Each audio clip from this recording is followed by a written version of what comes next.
치매를 생각한다. 사랑하는 가족을 알아볼 수 없다는 것은 슬픔이다.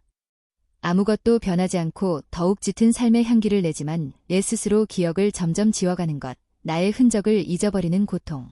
가끔씩 깜빡하는 것과 술로 인한 잊어버림 등과는 감히 비교조차 할 수 없다.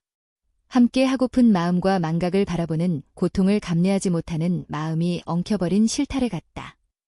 오색실 타르처럼 다양한 색깔의 기억이 탈색되어 가듯 점점 부분 없어져가는 것을 지켜보는 것조차 힘이 든다. 효도한 자식의 마음은 잊어버려도 불효한 자식의 마음은 잊지 않는가 보다. 평생 마음의 부담이었던 자식은 잊지 않지만 60년 동반자로 살다간 반려자의 이름은 너무 쉽게 잊어버리는 사실이 아려온다.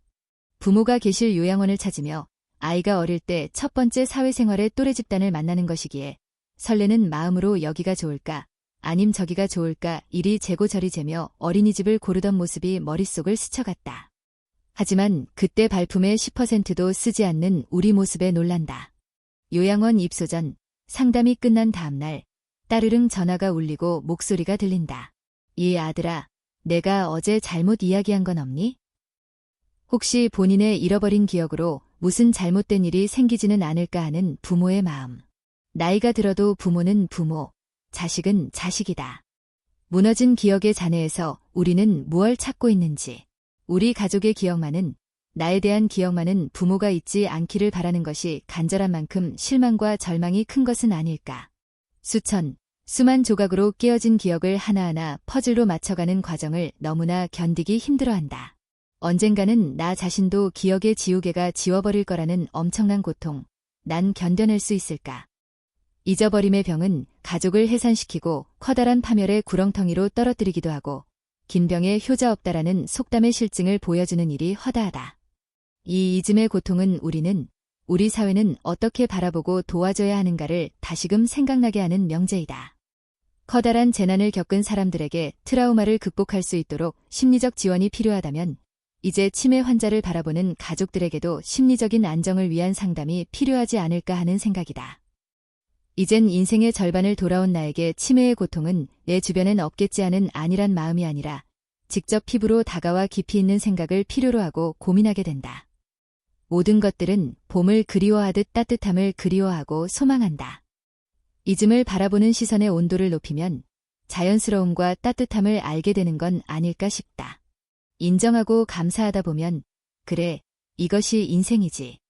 인생은 아무리 슬퍼도 아름다운 선물이지. 이런 고백을 할 수 있어야겠다. 슬픈 기억을 잊으려 기억의 한 보퉁이를 잡고 치매와의 힘겨운 삶을 싸우고 있는 우리들의 부모를 잊어버리는 우를 범하지 말고 작지만 기억하는 것 그것 자체가 존재의 의미가 되고 존재 자체가 기억임을 잊지 말기를. 치매의 전조 증상에 대해 알려드리려고 합니다. 다음 10가지 증상을 기억하셨다가 무심코 지나치는 일이 없도록 주의하세요. 첫째, 기억력이 떨어진다. 오래된 옛날 일은 저장이 되어 있어 잘 기억해낸다. 그러나 새로운 기억이 저장되지 않아 방금 했던 일만큼 중요한 일도 최근에 경험한 아주 중요한 일도 기억하지 못한다. 기억력에 장애가 생기면 본인이 먼저 자주 깜빡거린다고 생각한다. 같은 이야기를 계속 반복하는 경우, 물건이나 약속을 자주 잊어버리는 경우, 기억나지 않아 오리발 내미는 것처럼 완강히 부정하는 경우, 전화를 받고도 전화하지 않는다고 화를 내는 경우에는 치매를 의심해야 한다. 둘째, 진압력이 떨어진다. 즉 시간과 공간에 대한 개념이 떨어진다. 여름에 겨울철 옷을 입거나 저녁이 됐는데도 점심밥을 아직 안 먹고 있다던가 하는 시기다. 길눈이 어두워지기 시작하여 치매가 되면 늘 다니던 길을 잃을 수도 있다. 셋째, 시공간 능력이 떨어진다. 즉, 시간과 공간과의 관계인 속도감이 떨어진다. 발을 헛디뎌 잘 넘어진다. 차를 몰고 가다가 신호등을 보면 브레이크를 밟아야 하는데 그냥 간다든지 신호등에 빨간 불이 깜빡거리는데도 마구 건너는 경우는 시공간 능력이 떨어진 것이다. 넷째, 숫자와 경제적 관념이 떨어진다. 필요 없는 물건을 잔뜩 사온다.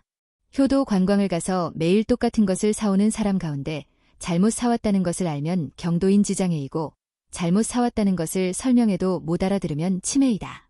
다섯째, 언어 능력이 떨어진다.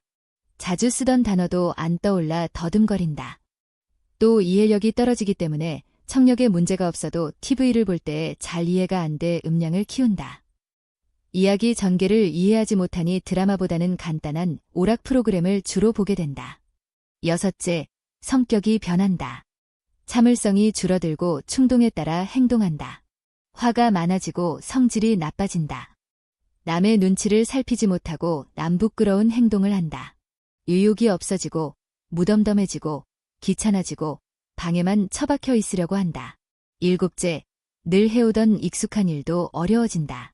조리 있게 일을 처리하지 못한다. 집을 정리하지 못해 집이 지저분해질 수 있다. 음식맛이 심하게 짜지거나 음식을 준비하기 어려워한다. 여덟째, 노인성 우울증이 심해진 경우이다. 노인성 우울증은 경도인 지장애이고 심해지면 치매이다. 아홉째, 안 자던 낮잠을 많이 자거나 잠꼬대를 많이 하거나 몸부림을 많이 치거나 헛것을 많이 보면 루이바디 치매를 의심해야 한다. 루이바디 치매가 오기 전에 낮잠이 느는 경우가 많다. 헛것이 자주 보이면 루이바디 치매가 시작되었을 수 있다. 10번째, 행동이 굼떠지고 뒤뚱거리는 것도 치매의 전 단계로 의심해봐야 한다. 행동이 예전보다 못해지면 치매 검사를 해봐야 하고 병원에서 치매가 아니라고 해도 경도인 지장애나 주관적인 지장애일 수 있으므로 뇌세포 재활 치료를 받는 것이 좋다.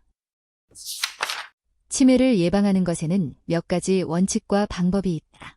뇌를 보호하는 원칙은 머리의 혈액순환이 잘 되어야 하고 뇌를 충분히 잘 사용해야 하고 뇌를 충분히 쉬게 해야 하고 머리를 사용하면서 발생하는 독소나 활성산소를 잘 없애야 하고 물리적 화학적 손상을 방지해야 한다. 방법은 첫째, 잘 먹어야 한다. 잘 먹는다는 것은 많이 먹거나 산의 진미를 먹는다는 의미가 아니다. 우리 몸에 필요한 음식을 필요할 때 필요한 만큼 먹는 것이 바르게 먹고 잘 먹는 것이다. 건강식으로 잘 먹되 건강하기 위해서는 몸에 필요한 것보다 조금 적게 골고루 먹는 것이 좋다. 건강도 질병도 음식에 의해 생기고 음식으로 고칠 수 있다. 식약동원, 음식과 약의 뿌리는 같다. 둘째, 잘 먹은 뒤에는 배설을 잘해야 한다. 잘 배설하는 것은 교감신경과 부교감신경의 조화가 잘 된다는 의미이다. 변비나 설사가 건강에 좋지 않다는 것은 다 잘 안다. 요즘에는 인체 내 미생물 유전체를 뜻하는 마이크로바이옴이 중요하다고 한다. 대장에서 미생물이 농사를 지어 우리 몸에 부족한 성분을 보충해준다. 신경전달 물질의 하나인 세로토닌의 90%는 뇌가 아닌 대장에서 만들어진다. 장 건강이 좋으면 뇌와 면역 기능에도 좋은 영향을 준다. 셋째, 열심히 운동하고 자주 움직여야 한다. 육체적으로, 정신적으로 열심히 살아야 뇌 건강이 유지된다. 엉덩이가 가벼워야 한다. 앉아서 일을 하는 사람은 적어도 30분에 한 번씩은 자리에서 일어나야 한다. 남에게 심부름을 시키지 말고 본인이 직접 하라. 열심히 사회생활하고 취미활동을 하면서 대뇌를 자극해야 한다. 대뇌를 자극하려면 불편함을 감수해야 한다. 오른손잡이라면 왼손잡이 활동을 해보는 것도 대뇌를 자극하는 행위이다. 넷째, 잘 자고 충분히 쉬어야 한다. 열심히 활동하여 생긴 노폐물과 활성산소를 푹 쉬면서 없애주는 것이 좋다. 충분한 수면은 기억을 정리하고 정신을 맑게 해주는 역할을 한다. 명상을 하는 것도 좋다. 다섯째, 혈액순환이 잘 되게 해야 한다. 혈액순환이 막히면 협심증 심근경색으로 생명이 위독해질 수 있고 뇌경색이 생기면 중풍으로 고생하거나 혈관치매가 될 수 있다. 뇌의 세동맥이나 모세혈관의 순환이 나빠지게 되면 알츠하이머 치매가 될 수 있다. 기가 잘 만들어지고 잘 통하는 것이 정상 생리이다. 기는 혈액이 있어야 생기고 혈액이 순환하려면 에너지인 기가 필요하다. 통하면 아프지 않고 통하지 않으면 아프다. 여섯째, 술과 담배를 멀리하고 공해를 피해야 한다. 일곱째, 교통사고나 실족으로 머리가 다치는 것을 피해야 한다. 만약 뇌가 충격을 받았다면 뇌세포 재활 치료를 해야 한다. 끝까지 들어주셔서 감사합니다. 영상을 보시면서 들었던 자신의 생각을 댓글로 남겨보시는 건 어떨까요? 다음에 더 좋은 주제로 찾아뵙겠습니다. 감사합니다.